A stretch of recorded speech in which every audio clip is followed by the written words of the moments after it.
The morning they took my hair, the birds were still singing. I remember thinking how cruel that was, how the world simply continued, indifferent, while something was being stripped from me that I would never fully get back.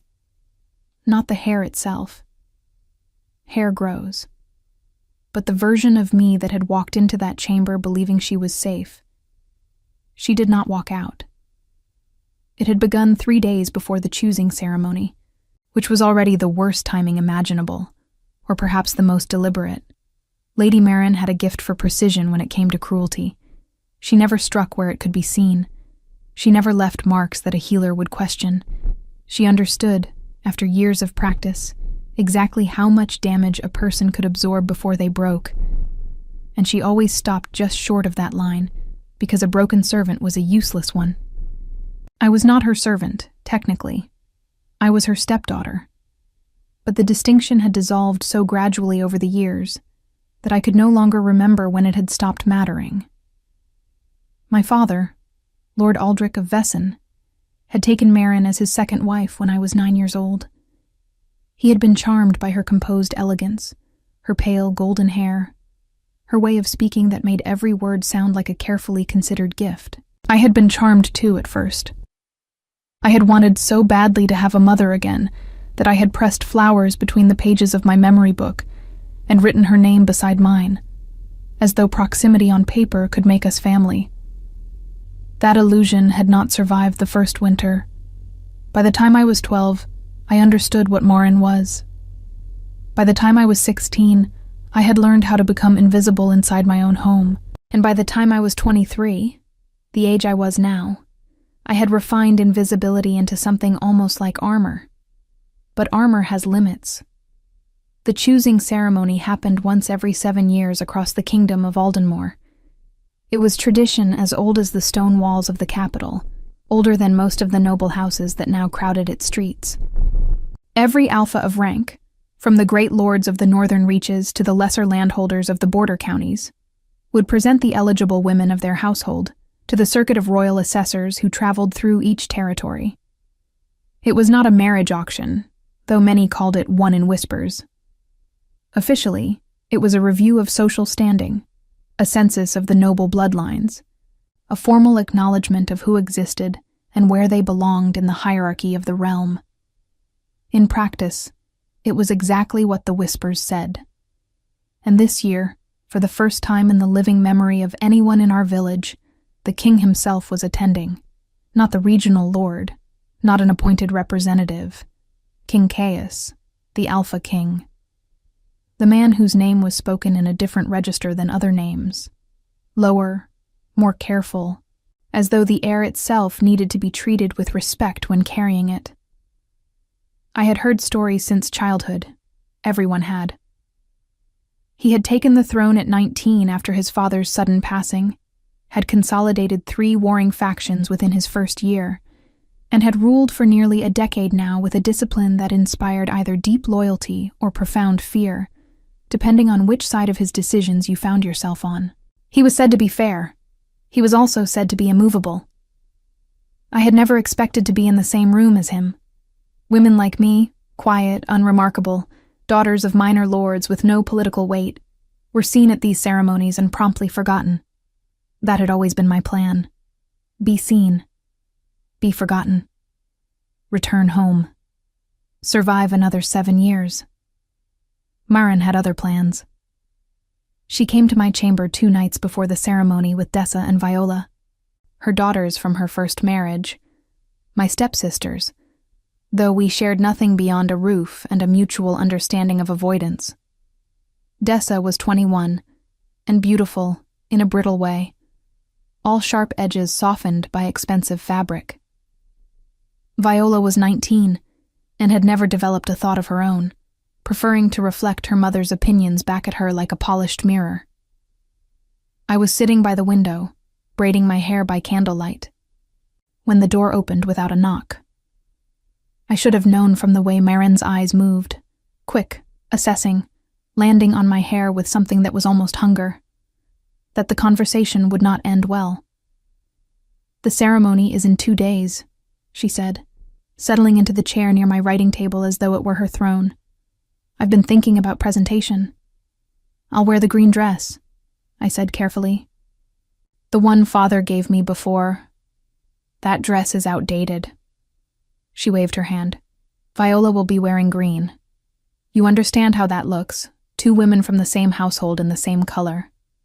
I did not point out that Viola had not been wearing green when I last saw her. I had learned not to argue with premises that existed only to construct a conclusion Marin had already decided on. "What would you suggest then?" I asked. She smiled. It was the smile I had come to fear more than her silences. What happened next took less than 10 minutes. She had brought shears, good ones, sharp, the kind used for formal tailoring. She told me, with a voice of perfect reasonableness, that there had been a problem. A tincture she had applied to my hair the previous week, something she had framed as a gift, a conditioning treatment from a traveling merchant, had apparently been contaminated. "My hair would fall soon anyway," she explained. "Better to manage it now, cleanly, before the ceremony. Better to avoid the embarrassment of it happening publicly." I knew it was a lie. I had known the moment the tincture began burning 3 days ago, and I had told myself it was normal, because I had wanted so badly to believe that this time she was simply being kind. Dessa held my shoulders. Viola looked at the wall, and Marin sheared my hair down to the scalp with the focused attention of a woman completing a long overdue task. I did not cry until they left. Then I sat in front of the small copper mirror above my wash basin and looked at the stranger reflected there for a long time. My skull was pale beneath the candlelight. There were small nicks where the shears had caught. Nothing serious, already clotting. My eyes looked enormous now, dark brown and wide, without the frame of the dark hair that had reached my waist for as long as I could remember. My cheekbones, which I had always considered too sharp, now seemed the dominant feature of my face. I looked, I thought, like someone who had survived something. I also looked, I thought, like someone who had nothing left to hide behind. Marin had said it clearly as she left, her voice carrying the particular warmth of someone delivering a generous truth. "No man of standing will look twice at a bald woman. You'll be counted and dismissed, just as it should be." She wanted me invisible. She had always wanted me invisible. The difference was that this time, she had tried to guarantee it. I arrived at the choosing ceremony in a headscarf borrowed from Enna, the elderly woman who managed our kitchens and who had pressed it into my hands that morning without a word, her expression saying everything her voice would not risk.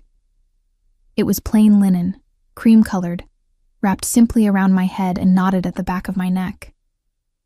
I wore the green dress despite Marin's objection, because it was my father's last gift, and she would not take that too. The great hall of the regional lord's estate had been transformed for the occasion. Banners in the royal crimson and black, long tables of polished oak, candles in iron chandeliers casting amber light across 200 faces dressed in their finest wool and brocade. The assessors sat at a raised table near the far wall, recording names and bloodlines with quill and ink. Marin stood with Dessa and Viola near the front, already speaking with the wife of a minor lord, her laugh practiced and bright. I found a position near the back pillar and became, as I had practiced, part of the stone. The ceremony proceeded as these things did. Names called, women presented, brief exchanges with the assessors, the shuffle and murmur of a social ritual everyone understood, but no one entirely enjoyed. I was counting the candles in the nearest chandelier when the doors at the far end of the hall opened. No herald announced him. He didn't need one. The room changed before I saw him. A shift in the quality of the air. A collective stillening. The way a flock of birds will suddenly stop mid-motion without a visible signal. I felt it before I understood it. The hairs on my arms rose. Several people stepped back without seeming to realize they were doing it. King Caius walked into the hall like a man who had never learned to enter a room quietly and saw no reason to start. He was taller than I had imagined, which was foolish, because I had not imagined him at all. Dark hair, the deep brown-black of forest shadow, worn short and without ornament. A jaw that looked carved rather than grown. Eyes that I could not yet make out from this distance, but that seemed to track the room in careful, unhurried arcs, the way a hawk watches a valley from a high branch, not hunting yet, but fully capable of it. He wore traveling clothes still, not ceremonial robes, not the display I had expected. Dark wool, a riding cloak still pinned at one shoulder, boots marked with road dust. And yet no one in the room doubted for even a moment who he was. The assessors rose immediately. Several nobles bowed so quickly they nearly collided with each other. I stayed where I was, behind my pillar, watching. He spoke briefly with his attendants, 3 men in royal black who had followed him in. And then his gaze began to move through the room again, methodical, neither warm nor cold. It stopped. My breath stopped with it. Across the length of that enormous hall, through the candlelight and the crowd and the distance that should have made me entirely irrelevant, his eyes found me. Not Dessa, not Viola, not any of the elegantly dressed women positioned in the front where they could be properly seen. Me. Behind my pillar, in my borrowed headscarf, in my dead father's favorite color. He looked at me for 3 full seconds, long enough to be deliberate, too long to be accidental. Then one of his attendants said something near his ear, and he turned away, and the room exhaled. But I stood very still for a long time after that, my heart doing something I did not have a name for, thinking about the way his gaze had not carried pity, or curiosity, or the particular cold assessment of a man cataloging women for usefulness. It had carried recognition. As though, in a hall full of people performing their best versions of themselves, he had seen someone who was not performing at all, and found that interesting. I did not sleep that night. The inn where our household had been lodged for the ceremony was a 3-story stone building near the lord's estate, its rooms narrow and smelling of tallow candles and dried herbs hung from the rafters. Marin had taken the largest room on the 2nd floor. Dessa and Viola shared the one beside it. I had been given a small space at the end of the corridor, barely wider than the bed inside it, with a single shutter that rattled against its frame whenever the wind moved through the courtyard below. I lay on the straw mattress and stared at the ceiling and thought about a look. It was foolish, I told myself. Kings looked at things. It was part of their function, to observe, assess, and move on. I had been an anomaly in that hall, a woman in a headscarf standing apart from the social choreography everyone else was performing. Of course he had noticed. Anomalies were noticed. That was not the same as being seen. I told myself this with great conviction until the candle burned down to nothing and the room went dark. And then I kept telling myself in the dark, because conviction is easiest to maintain when you cannot see your own expression. By the time gray light began seeping under the shutter, I had settled into a more practical state of mind. Today was the formal presentation, the part of the ceremony where names were recorded in the royal ledger, where bloodlines were officially acknowledged, where women were assigned their social rank for the next 7 years. It was administrative. It was tedious. It would be over by midday, and then we would return to Vessen, and life would resume its shape. I rewrapped the headscarf carefully, dressed in the only other gown I had brought, a deep rust-brown wool that had been let out at the seams twice, and was starting to show its age at the cuffs, and went downstairs to find whatever the inn was serving for the morning meal. I found Enna instead, sitting at the kitchen table with a cup of something warm, her broad hands wrapped around the clay like she was heating them from the inside out. She was the only member of our household I had trusted for years. She was 63, had outlasted 2 lords and a fire that took half the East Wing, and had developed over decades a complete immunity to being disturbed by anything. She looked up when I came in and said nothing for a moment, studying my face the way she always did. Not kindly, exactly, but honestly, which was better. You look like you didn't sleep, she said. I didn't. Sit down. There's porridge. I sat. The porridge was plain and hot and exactly what a body needed after a night of circular thinking.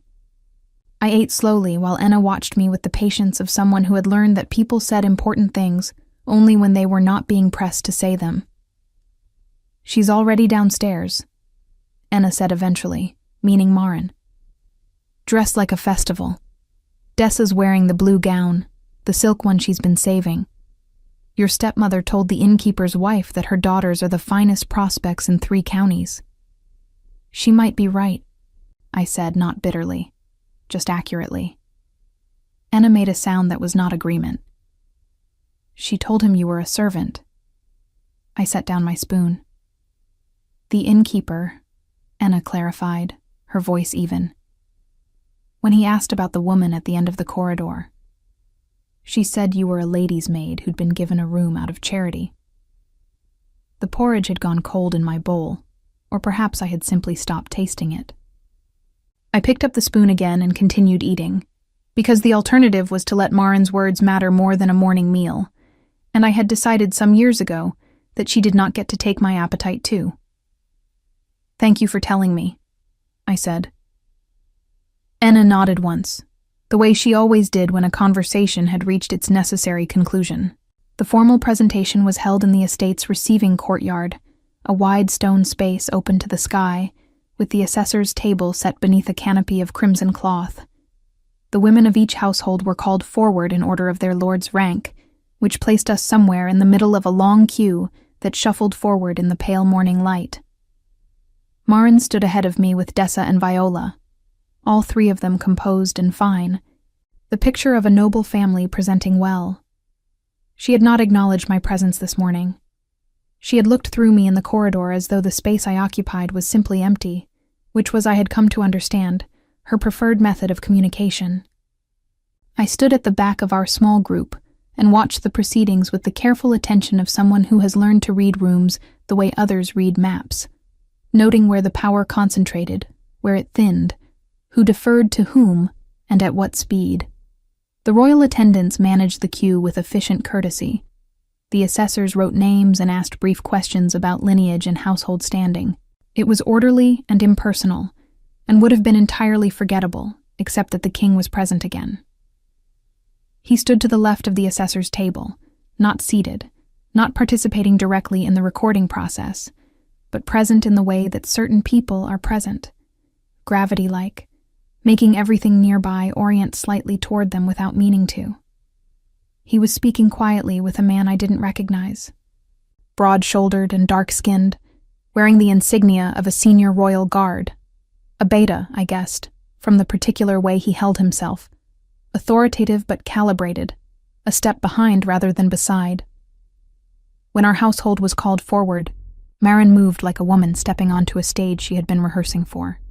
She gave their names, her own first, then Dessa, then Viola, with the warm precision of someone who had practiced the sequence and found it pleasing. The assessor recorded each one with the mechanical courtesy of a man who had written 500 names this week and expected to write 500 more. Then he looked at me. And this member of the household? There was a pause, a very deliberate pause, timed the way Maren timed all her silences. A lady's maid, she said pleasantly.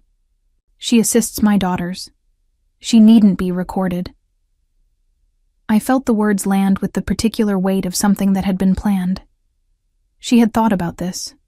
She had decided, at some point between the shears and this morning, that not only would I be stripped of my appearance, I would be stripped of my name in the official record. If I was not in the ledger, I did not exist.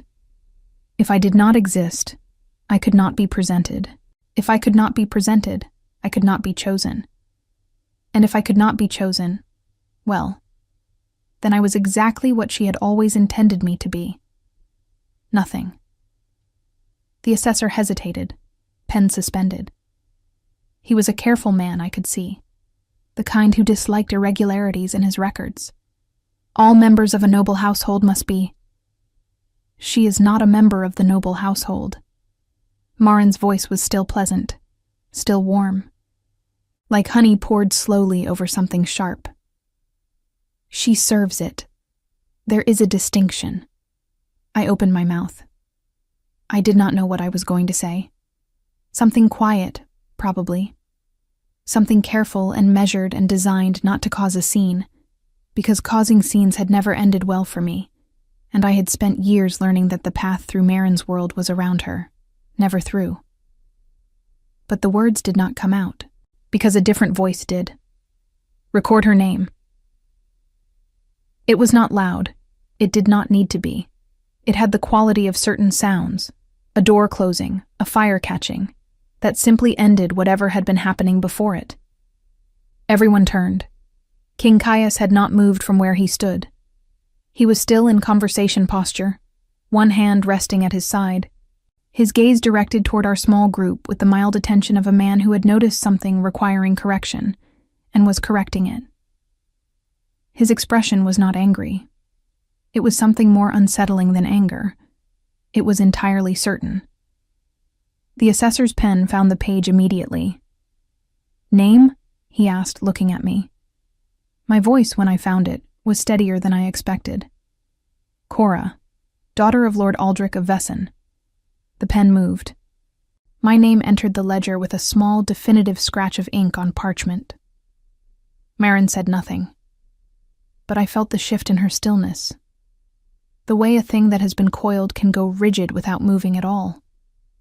The king's gaze passed over me once more, brief and unreadable. And then he returned to his conversation with the beta guard as though nothing of particular significance had occurred. I stepped back into the queue. My hands were shaking, though I kept them folded in front of me where no one would see. The rest of the morning passed in the ordinary way of ceremonies, slow and administrative, and punctuated by the distant sounds of the estate's stable and the smell of wood smoke from the kitchen. Households completed their presentations and dispersed into clusters of social navigation, trading information and allegiances with the careful economy of people who understood that these gatherings were really just politics wearing festive clothing. I stayed near the edge of things as I always did. But something had changed in the architecture of the space around me.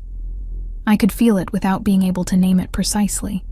A subtle realignment, the way a room rearranges itself after a significant piece of furniture has been moved.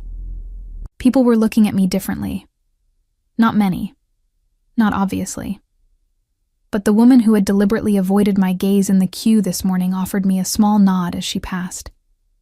The beta guard who had stood beside the king glanced at me twice from across the courtyard with an expression that was not quite neutral. Even one of the assessors, when our paths crossed near the water basin, held eye contact a beat longer than courtesy required. I was trying to understand what had shifted when I heard Dessa's voice behind me, low and tight with a feeling she was doing her best to disguise as indifference. "Don't imagine it means anything," she said. "He was correcting a procedural error. That's all." I turned to look at her. Dessa was beautiful and brittle, and had, I suspected, a complicated inner life she had long since learned to suppress in service of her mother's ambitions. I did not hate her. I had tried to, in the early years, but the feeling had never properly caught. "I know," I said. She studied my face for a moment, looking for something, reassurance maybe, or the familiar shape of my smallness, which was easier for everyone to navigate than whatever this morning had briefly made me. She didn't find what she was looking for. She left without saying anything else. I was preparing to return to the inn when the beta guard appeared at my elbow. Not threateningly, but with the focused purpose of a man delivering a message he had been given specific instructions about. "Lady Cora," he said. He was younger than I'd thought up close, perhaps 30, with a careful face and steady eyes. "The king requests a brief word." The courtyard was still half full of people. I was aware of that. I was aware of Marin somewhere behind me, going very still in a way I could feel without seeing. "Now?" I asked. "If it pleases you," he said, which was clearly a courtesy phrasing for yes. I followed him across the courtyard to the shaded alcove near the estate wall where King Caius stood apart from the remaining crowd, his traveling cloak still on, a cup of something untouched in his hand. Up close, he was... I did not have a clean word for it. Formidable was the closest. Not in the way of men who performed their power through volume or display, but in the way of structures, walls, mountains, old trees, things that had simply become what they were through time and pressure, and had stopped needing to announce it. His eyes, I could now see, were a gray, so dark they read as almost black in certain light. They looked at me with the same quality I had noticed across the hall the night before: direct, unhurried, not unkind. "Your stepmother," he said without preamble, "gave the innkeeper a false account of your status this morning." It was not a question. I said nothing. "She also," he continued, "told my assessor's assistant last evening that you were traveling under household charity and should not be formally presented." I had not known about the evening conversation. The new information settled into me quietly, finding its place among things I already understood about Marin, but had not yet confirmed. "She wants what is best for her daughters," I said, because I had learned that this framing was safer than the truth, and produced fewer complications. The king looked at me for a moment. "That," he said, "is a very careful answer." I am a careful person. Something shifted in his expression. Not a smile exactly, but the precursor to one, controlled before it arrived. "I noticed," he said. The wind moved through the alcove, carrying the smell of wood smoke and autumn earth. Somewhere in the estate, a horse called out and was answered. "I'll need you to remain in the capital for 3 additional days," he said.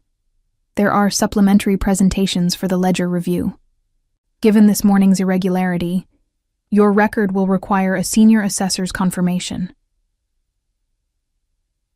"I am expected home," I said, thinking of Marin, of the carriage, of 3 days in the capital with no buffer between us. "You are expected," he said simply, "where the king's record requires you to be." He said it without weight, without emphasis, in the tone of a man stating a thing that was simply true. And then he nodded, a small, decisive motion. And the beta guard appeared again at my side, and the conversation was, apparently, complete. I walked back across the courtyard with my hands still folded in front of me, and my heart doing something loud and unhelpful inside my chest. Behind me, I could feel Marin's gaze like a coal pressed against the back of my neck. 3 days. Whatever this was. Procedural. Incidental. The mechanical correction of a small injustice by a man accustomed to correcting things. It had just changed the shape of the next 72 hours in ways I could not yet see. I kept my face neutral and my steps measured, and told myself firmly that careful people did not read meaning into coincidences. I almost believed it. The 3 days did not begin quietly. Marin made certain of that. By the time I returned to the inn that afternoon, she had already rearranged the facts of the morning into a version that served her better, telling Dessa and Viola, loudly enough for the innkeeper's wife to hear, that the king's request for my extended stay was a bureaucratic inconvenience caused by my own failure to present my documents properly. "A disorganized girl," she said, "always causing delays." She spoke with the sighing patience of a woman long suffering in her tolerance of incompetence. I stood in the corridor outside our rooms and listened to this for a moment, then went to find Enna. Enna was in the small courtyard behind the inn, sitting on an overturned bucket and doing absolutely nothing, which was how she spent the minutes between tasks. Completely still, like a stone that had decided to rest. "She's staying," I told her. "Marin, she won't leave without me." "I know." Enna looked up. "She told the innkeeper this morning she'd be extending the stay by 3 days. Said it was your fault before she even knew it was going to be your fault." A pause. "She's good at that." "She is," I agreed. We sat with that for a moment, the particular quiet of two people who have long since moved past the stage of being shocked by a thing and arrived at the stage of simply navigating it. The Beta Guard, I said, the one who stays close to the king. Do you know who he is? Enna considered. Heard one of the stable lads call him Commander Wren. Senior Beta in the Royal Guard. Been with the king since before the throne. She studied my face. Why? I'm trying to understand the shape of things, I said. Which was true, and also the most I was willing to say. Commander Wren found me the following morning. I was in the estate's outer herb garden, not because I had been invited there, but because the inn had grown suffocating with Marin's carefully performed domesticity, and I had needed to be somewhere that did not require me to maintain an expression. The garden was technically part of the estate grounds, but it was tucked behind the main building in a forgotten way that suggested most guests never thought to find it. Someone maintained it, the herbs were trimmed and the paths were clear, but at this hour it was empty except for me and a raven that had claimed the top of the stone wall and was watching me with the focused judgment of a senior official. Wren appeared at the garden entrance with the unhurried precision of someone who had known exactly where I would be. Lady Cora, he said, stopping a respectful distance away. I hope I'm not disturbing you. You're not, I said, which was also true. His presence was neutral in a way I appreciated. He was not performing warmth or authority, simply existing in the space with a clear purpose. The senior assessor will see you this afternoon, he said.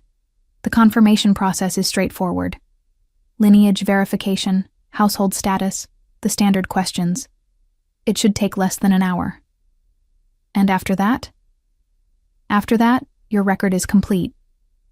He paused, just briefly enough to be noticeable. The king has also asked if you would join the household delegation for the evening gathering. It is informal, a meal, some discussion between the regional lords and the royal party. No ceremony. I looked at him carefully. Is that a request or a direction? The corner of his mouth moved in a way that was not quite a smile, but suggested he found the question worth noting.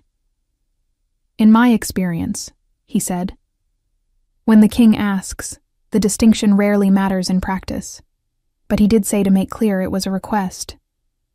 I thought about Marin at the inn, rearranging realities with the quiet efficiency of someone who had been doing it for years. I thought about Dessa's face in the courtyard, searching for my smallness and not quite finding it. I thought about my name, written in ink in the royal ledger, in a handwriting that was not mine but was permanent nonetheless. Tell him yes, I said. The lineage confirmation with the senior assessor was exactly as routine as Wren had promised. A gray-bearded man named Oswin, who asked questions about my father's line, my mother's family, the lands attached to the Vesson holding, and the particulars of my household status with the mechanical thoroughness of someone who did this every day and found it neither interesting nor boring, simply necessary. He wrote my answers in a second ledger with a different ink, darker, more formal, and affixed a wax seal beside my name when he was done. You're confirmed, he said, as though this were information I might have doubted. I had not doubted it, but having it said aloud, formally, by a man with a seal in a second ledger, settled something in my chest that I had not realized was still unsettled. The evening gathering was held in the estate's great hall again, but stripped of its ceremonial arrangement. The long tables had been repositioned into a U-shape, the formal banners replaced by simpler torchlight, and the atmosphere had shifted from performance to something that was attempting to be conversation, with varying degrees of success. There were perhaps 30 people present, regional lords and their senior advisors, a few of the higher-ranked noblewomen who had been extended the same invitation, members of the royal party. Wren had placed me near the middle of one long table, between a quiet lord from the eastern counties named Fabian, who seemed to find the entire occasion mildly exhausting, and a woman of about 40 named Sarah, who introduced herself as the king's record keeper, and immediately began discussing the estate's drainage system, with a passion that I found unexpectedly charming. The king sat at the head of the arrangement. He did not eat much that I could see. He listened considerably more than he spoke, which surprised me. I had expected a man of his particular gravity to fill a room with his opinions. Instead, he asked questions. Short ones, specific, the kind that required the person being asked to actually think before answering. I watched him do this with 3 different lords in the span of an hour, and noticed that each of them left the exchange looking slightly more considered than when they'd entered it. He had not spoken to me directly. I was not expecting him to. I was a minor lord's daughter at an informal gathering, and there were considerably more politically significant people in the room. I ate the good bread, and listened to Sarah explain why the estate's drainage was affecting the quality of the root vegetables, and contributed the occasional observation that seemed to please her, and told myself that this was sufficient, that I was not watching the head of the table, that I was not counting the times his gaze moved through the room. I was not convincing myself. It was Fabian, the quiet lord from the east, who inadvertently changed the course of the evening. He had been saying little for most of the meal, but somewhere between the second course and the third, he turned to me with the careful curiosity of a man who had been considering a question for some time. "You're Aldrich of Vessen's daughter," he said, not unkindly, just precisely. "I am." "I knew your father."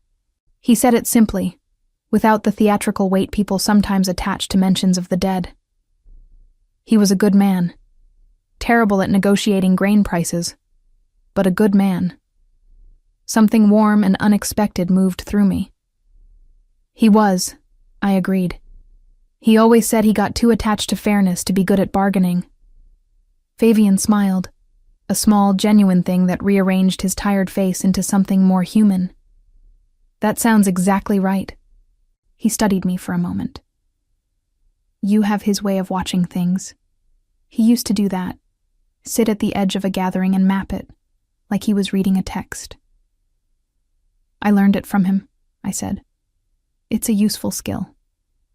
He glanced toward the head of the table, then back. "Not everyone appreciates it. Some people find it unsettling, being watched by someone who actually notices things." I followed his glance before I could stop myself. The king was looking at us. At me, specifically, or at the conversation, which had become animated enough to distinguish itself from the general murmur of the hall. When our eyes met this time, he did not look away immediately. He held it for a moment, the same quality of attention as before, direct, unhurried, and then Ren said something near his shoulder, and his focus shifted. Fabian, who had caught the exchange, said nothing, but he refilled my cup with a steady hand and returned to his bread with the quiet satisfaction of a man who had noticed something and chosen to be discreet about it. I was leaving the hall when the king fell into step beside me. Not dramatically. He simply appeared at my left as I moved toward the corridor, matching my pace with the ease of someone who had decided to walk in this direction and saw no reason to announce it. His guard maintained a discreet distance behind us. "Lord Fabian," he said, without preamble. "You spoke with him for most of the evening." "He knew my father," I said. "I know. Fabian doesn't talk to many people at these gatherings. He finds most of the conversation." He considered the word. Decorative. "He finds the drainage system genuinely interesting," I offered. That helped. The king glanced at me sideways. This time, the precursor to a smile made it slightly further before being contained. "You redirected a conversation about political alliances into one about root vegetables and drainage. Sarah did most of the work. I just encouraged her." "Why?" I thought about it honestly. Because she clearly wanted to talk about it and no one was letting her. And because Fabian needed something real to listen to. We had reached the corridor. He stopped walking, which meant I stopped walking, and we stood for a moment in the stone quiet of the passageway with the torchlight making long shadows behind us. "Your stepmother told my senior assessor," he said, his voice level, "that you have a condition affecting your hair and that you wear the head covering to avoid causing distress to others." The specificity of the lie was almost impressive. Maren had thought about this, had anticipated that someone might ask, had constructed an explanation that was compassionate-sounding and utterly humiliating in equal measure. I said nothing for a moment. "What she did," I said finally, choosing words with the care of someone diffusing something, "is between her and whatever she believes justifies it." "That," he said, "is another very careful answer. I told you, I am a careful person." He looked at me steadily. "Your name is in the ledger," he said. "Whatever she tells people between now and when you return home, that doesn't change. You exist in the record of this kingdom. That's not nothing." It was a strange thing to say, and also, I discovered, exactly the right thing. I nodded once, because I did not trust my voice to stay, even if I tried to use it. "Good night, Lady Cora," he said. "Good night, Your Majesty." Oh. He turned and walked back toward the hall, and I stood in the corridor for a long moment, listening to his footsteps fade, and thought about what it meant that a king had taken the time to say those words to a minor lord's bald daughter in a borrowed headscarf at the edge of a gathering where she had no political significance whatsoever. I thought about it for a long time. I did not arrive at a conclusion that was safe. The third day arrived with frost on the cobblestones and a sky the color of old pewter. I woke early, before the inn had fully stirred, and sat on the edge of my narrow bed in the gray pre-dawn light, with my hands in my lap, and tried to think clearly. In a few hours, my extended stay would be officially concluded. The senior assessor's confirmation was complete. There was no procedural reason remaining for me to be here.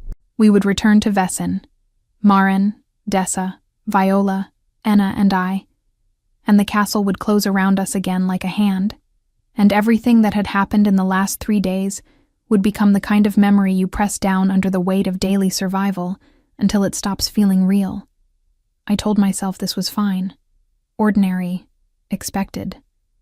I also told myself that I had not been counting the hours since the corridor conversation, and that was somewhat less convincing. I unwrapped the headscarf and looked at my reflection in the copper mirror. 8 days since Maren had taken the shears to me. The growth was barely visible, a soft dark shadow across my skull, like the first suggestion of something returning. My face still looked unfamiliar to me in the way of a room rearranged while you were sleeping. The proportions were the same, the elements were the same. But the frame had changed, and I had not yet finished learning the new version of myself that lived inside it.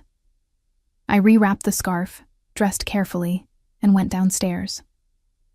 Maren was already in the common room. This was unusual. She was not a woman who rose before necessity demanded it, and the inn's morning meal was not the kind of spread that inspired early enthusiasm. Plain bread, cold butter, watered ale for those who wanted it. But she was there, seated at the table nearest the door, dressed with the particular precision of someone who had planned their appearance the night before. Her pale hair was arranged immaculately. Her expression was composed. She looked like a woman waiting. She looked up when I entered.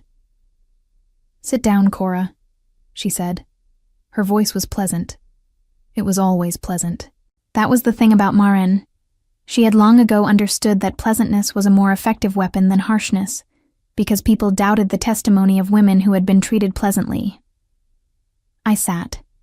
Not because she had told me to, but because I wanted to hear what she had decided. "We're leaving this morning," she said. "After the meal. I've already told the innkeeper." "I know," I said. She studied me for a moment with eyes that were a cool, calculating blue. "You've been spending time with the royal party." "I attended the gathering last night, as invited." "As invited," she repeated gently. "Yes. I heard about the invitation." A pause, perfectly weighted. "Cora, I want you to understand something, and I want you to hear it as I intend it, as care, not criticism." I waited. Men like that, kings, high lords, men of that order, They notice things the way they notice weather. A particular cloud formation, an unusual wind. It's interest, not intention. And women who mistake one for the other. She let the sentence trail with the fond regret of someone describing a common tragedy.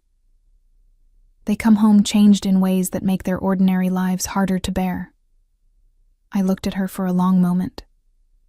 She believed what she was saying. That was the thing I had understood about Marin over years of close observation. Her cruelty was not performed. She had genuinely constructed a version of the world in which my diminishment was a form of protection, in which keeping me small was a kind of mercy. It made her easier to hate in some ways, and harder in others. "Thank you for the concern," I said. Her eyes moved to my headscarf and rested there for just a moment. A flicker of something that might have been satisfaction, or its close cousin. "We leave at mid-morning," she said, and rose from the table with the composed grace of a woman who considered the conversation concluded. I was finishing my bread when Wren appeared in the doorway of the common room. He looked at Marin's retreating back, then at me, and crossed the room with the unhurried efficiency that seemed to be his natural register. "The king would like a word," he said quietly, "before you depart." I set down my bread. "When?" "Now, if possible."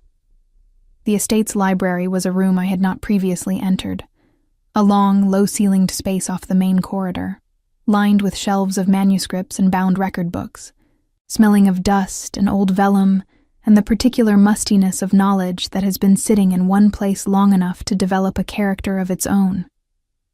A fire had been lit in the hearth. The light was amber and warm, and entirely different from the gray morning outside. Caius was standing at the window when I entered, looking out at the frost-pale courtyard below. He turned when I came in, and I noticed again the particular quality of his attention, the way it organized itself toward whatever he was looking at, with a completeness that other people reserved only for things they considered important. Wren closed the door behind me and remained outside.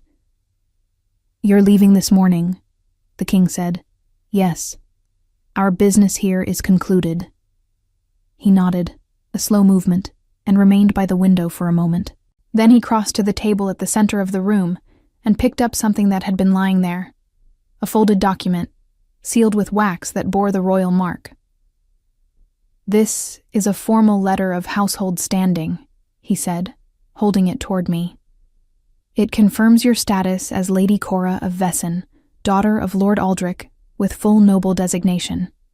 It is signed by the senior assessor and countersigned by the crown." I looked at the document without taking it immediately. "Why?" "Because the record in the ledger can be disputed. Written records in regional holdings are subject to the authority of the household lord, and since your father is no longer living, that authority currently rests with." He did not finish the sentence. He did not need to. "With Marin," I said. "With your stepmother, yes." His voice was even, carrying no judgment of the situation's unfairness, simply its mechanics. "A document bearing the royal seal cannot be altered by household authority. It supersedes local records. If anyone attempts to reclassify your status again, at a future ceremony, in a legal proceeding in any official context, this letter establishes what you are, beyond dispute." I took the document. The wax seal was firm and cool beneath my fingers. The weight of it was slight, a single folded page, and yet it felt like something considerably heavier. "You did this last night," I said, understanding. "After the corridor. I dictated the terms last night. Oswin completed it this morning." I looked up at him. "You didn't know me 3 days ago." "No," he agreed. I searched for the right word. "This is a significant thing to do for someone you don't know." He was quiet for a moment, and I had the sense of a man considering how much of his reasoning to offer and deciding on honesty rather than deflection. "I have spent nearly 10 years watching what happens when power is used to erase people," he said. "It is one of the things I find least tolerable, not because it is always dramatic, Most of the time it is not. Most of the time it is exactly what happened in that courtyard. A name omitted. A status quietly reclassified. A person made to not exist through the mechanism of record-keeping. He paused. I can correct that particular kind of wrong without much difficulty, so I do. It was a clean explanation, principled, impersonal, the rationale of a just administrator. And yet he was looking at me while he gave it with an expression that was not entirely impersonal, and we both knew it, and neither of us said so. Thank you, I said, and meant it with more of myself than I usually allowed into 2 words. He nodded. Then, after a brief pause, How long have you lived in that household? Since I was 9, my father remarried. And your mother? She passed when I was 6. I said it the way I had learned to say it. Cleanly, without edges. I don't remember her clearly. I remember the feeling of her mostly. Something in his expression shifted, not dramatically, but the way light shifts on water, a surface change that suggests something moving below. My mother left when I was 11, he said. Not performing the confession, simply offering it, the way Fabian had mentioned my father, without theatrical weight, just accuracy. Not past, left. There's a different quality to that particular absence. I understood, without being told, that this was not something he said often. Yes, I said quietly. There is. We stood in the amber library light for a moment, 2 people who had discovered unexpectedly that they were each carrying a version of the same old wound, worn smooth at the edges from years of being kept close. Then he straightened, a small motion, a recollection of his own architecture, and the moment shifted back into its official register. Safe travels, Lady Cora, he said. And to you, Your Majesty.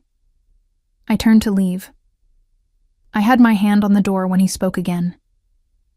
The Winter Assembly, he said. It is held at the capital in 2 months. All noble households in Aldenmore are expected to attend. A pause, brief and deliberate. Your name is in the ledger. You are expected. I turned back. He was looking at me steadily, his expression measured, giving me nothing I could take hold of and nothing I could dismiss. I understand, I said. I left the library and walked back through the corridor and out into the frost-pale morning with the sealed document tucked inside my dress, against my ribs, where it was warm. The journey home took 3 days. Maren sat across from me in the carriage for most of it and said very little, which was its own kind of statement. Dessa slept, or pretended to. Viola watched the passing landscape with the unfocused attention of someone whose mind was elsewhere. Anna rode with the driver, as she preferred, and periodically handed food through the carriage window at intervals that suggested she was tracking our moods with more precision than the road. On the second evening, when we stopped at a way station for the night and Maren had gone ahead with the girls, Anna sat beside me near the fire they had built in the way station's common room and looked at me with her particular brand of honest attention. Something happened, she said, not a question. Several things, I said. Good things or complicated things. I thought about it. Both. Mostly both.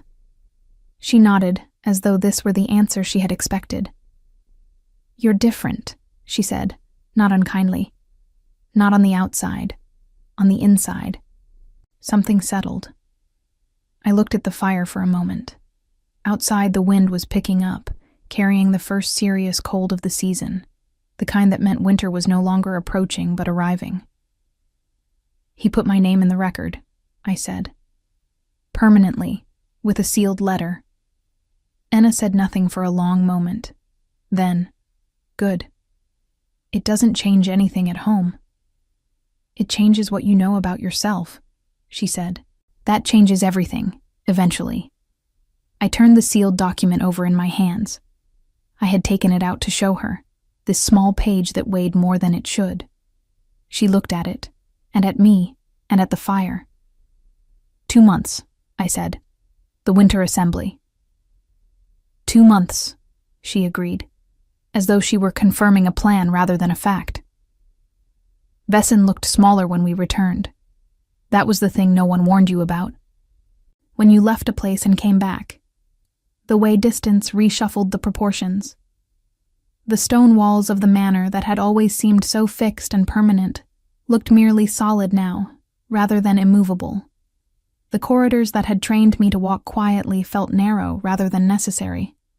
Even Marin, sweeping through the entrance hall with her usual purposeful grace, looked like what she was. A woman managing a household, not a force of nature. I went to my room. I put the sealed letter in the wooden box beneath my bed where I kept the few things that were entirely mine. I sat by the window that looked out over the manor's east garden, brown and frost-struck at this season, the last herbs standing bare-stemmed against the pale sky. 2 months. I was not the same person who had packed her single traveling bag 10 days ago with the numb resignation of someone going through a ritual they expected nothing from. I could feel the difference in the way I occupied my own skin, slightly more of it than before, as though something that had been folded inward had been allowed to extend. It was fragile, this new shape. I knew that. Fragile things could be broken by careless handling or simply by time, but they could also, if protected and given room, become something harder and more permanent. I was still watching the garden when Dessa knocked on my door. Not her usual brief tap, but a slower knock, less certain. "Come in," I said. She entered and stood just inside the door, her beautiful face arranged in an expression that was not quite her mother's and not quite her own. Something caught between the two, searching for a position. "At the gathering," she said, "the second evening, the king spoke to you in the corridor." "Yes." "For how long?" I considered the question. "A few minutes." She looked at me with something that was not hostility and not friendship. Something more complicated, more human, the look of a woman who has been raised to compete and has begun, at some unguarded moment, to question the terms of the competition. "Mother says it meant nothing," she said. "Your mother may be right," I said. Dessa studied me for another moment. Then she said so quietly, it was almost not said at all. "Do you believe that?" I held her gaze. "No," I said. "I don't." She left without responding. But she closed the door gently behind her, which was different from how she usually closed it, and I noticed that too. The 2 months passed the way winters do in old stone houses, slowly at first, then all at once. Marin grew quieter as the weeks moved forward, which was more unsettling than her pleasantness. She watched me with the recalibrated attention of someone who has misjudged the weight of a thing and is revising her estimate. She did not touch my room. She did not comment on the headscarf, which I had stopped wearing inside the manor by the 3rd week, not as defiance, but because the dark shadow of returning hair had grown enough to be simply hair again, short and close-cropped, and entirely mine. She did not mention the winter assembly, but she did not forbid it either, and I understood why. The royal seal on a document was not something a minor household could openly defy. Marin was calculating, not reckless. She would find another method, or she would accept the outcome and begin repositioning her strategy. Either way, I would be going to the capital. Dessa, in those 2 months, became something I had not anticipated. Not a friend exactly, but a presence that had stopped being hostile. She began appearing in the doorway of whatever room I occupied with the tentative frequency of someone testing whether they were welcome, and I began leaving the door open, which was answer enough. We did not speak much about anything important, but we spoke, and that was new, and I chose to treat it as the beginning of something rather than an anomaly. Viola remained her mother's mirror, as she always had. I did not push. Some doors open in their own time, and some do not open at all, and wisdom is knowing which is which. Enna made sure I had a proper gown for the assembly. She did not announce this. She simply appeared one morning with fabric she had acquired through means she declined to specify, a deep green wool, better quality than anything I owned, and began working on it with the focused silence of someone completing a task they had decided on long ago. "You didn't have to," I told her. "I know," she said, and kept sewing. The capital in winter was a different creature than the regional estate in autumn. Aldenmore's royal seat was a city built into the side of a granite ridge, its towers rising in tiers above the lower town. The castle at the summit connected to the rest by a series of covered bridges and steep stone stairs worn smooth by centuries of boots. Everything was larger than I had imagined, and more crowded. Noble households arriving from every corner of the kingdom, filling the inns and the guest houses, and the great halls designated for visiting lords. Banners in a dozen colors hung from the ramparts. The smell of wood smoke and roasting meat and horse and cold stone was everywhere.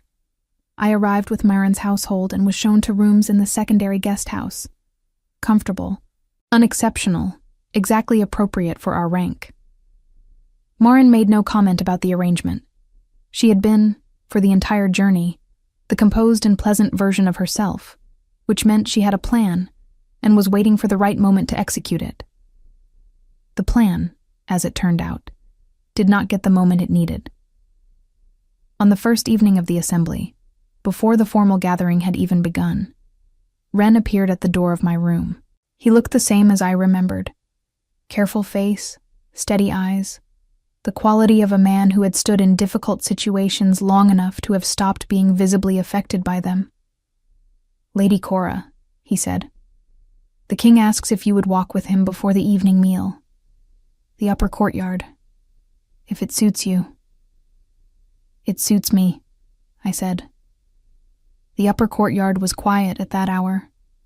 A wide stone terrace on the second tier of the castle, open to the sky, with the city spreading below it in the early dark, 1,000 small fires lit against the cold.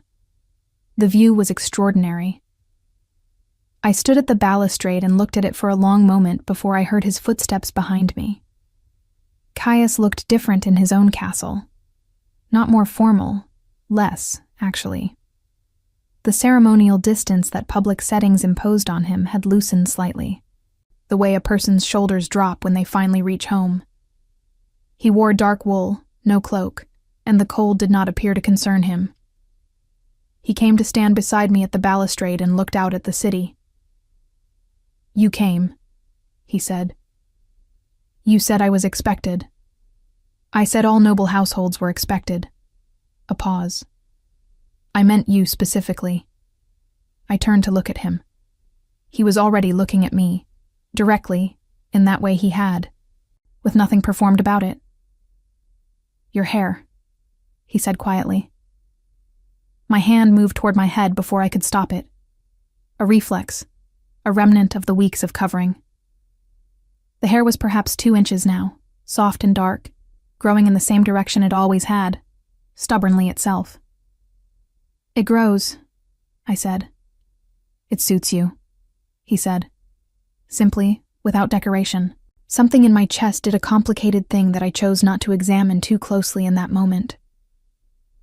"I want to ask you something," he said, turning back to the view. "And I want you to answer honestly, not carefully. That may be difficult. I've been careful for a long time." "I know." He was quiet for a moment. "Your stepmother presented a formal petition this morning. She has requested that the Vesson holding be transferred to her daughter's names on the grounds that you are, her wording, unsuitable for the management of noble property due to temperament and circumstance." The cold air was very cold suddenly. "She moves quickly," I said. "She does." He turned to face me fully. "The petition was denied. It required my review by law, and I reviewed it.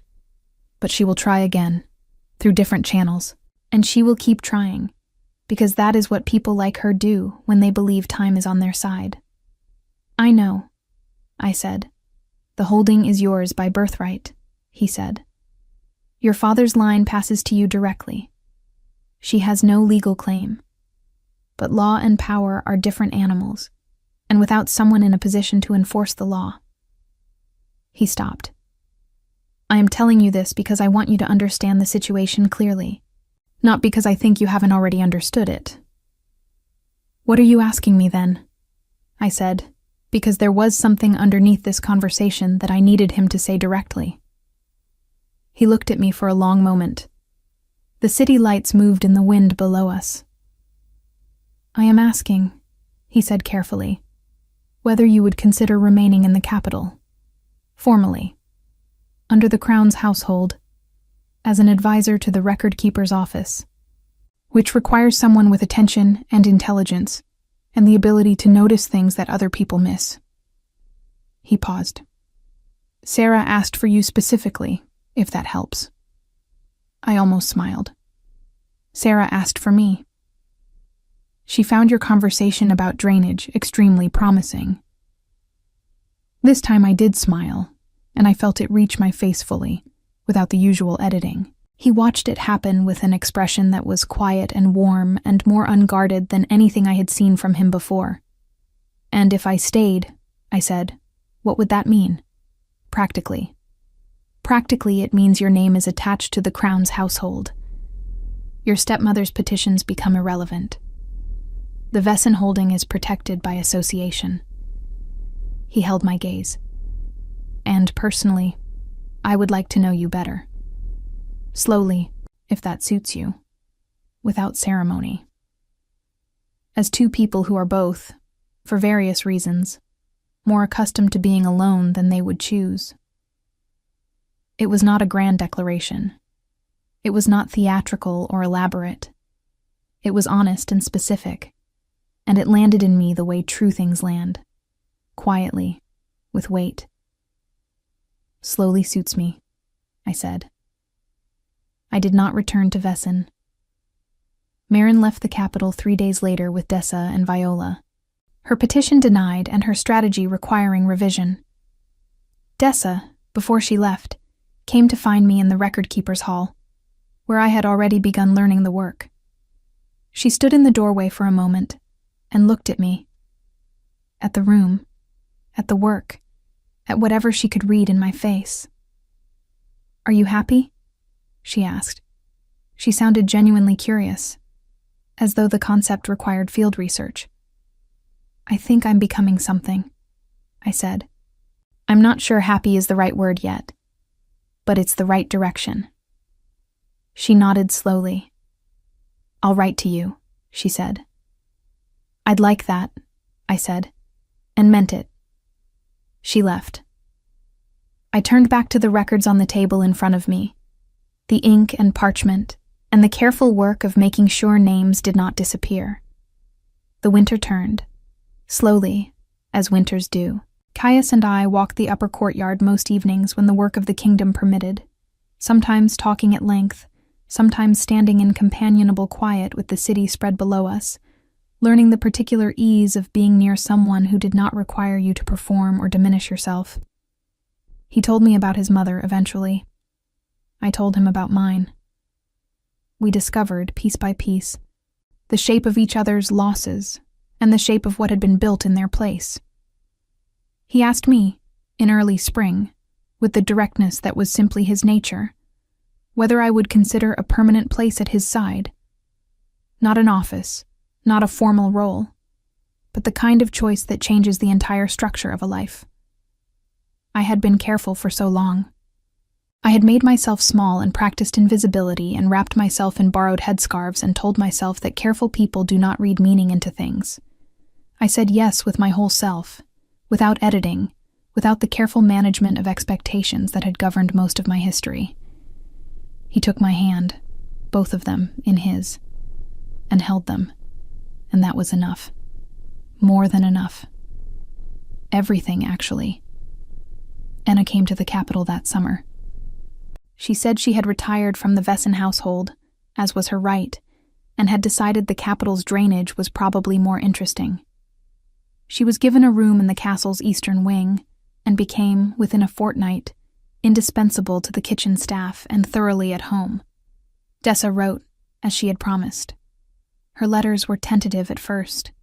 then gradually more honest, the careful unfolding of a woman learning to have thoughts that were entirely her own. I wrote back every time. Vessen passed to a steward appointed by the crown. Maren retained the house she had been given at her marriage and nothing more. The law, when enforced, was exact, and I, who had been made invisible, stripped of my hair and my name and my place in the record of my own kingdom, stood in the great hall of Aldenmore on a morning in late summer, with the warm weight of Caius's hand in mine, my name permanent in every ledger that mattered, my hair grown back and worn loose, and understood that the woman who had survived Maren's shears was not the same woman who now stood in her place. She was more. She had always been more. She had simply needed the world to stop disagreeing.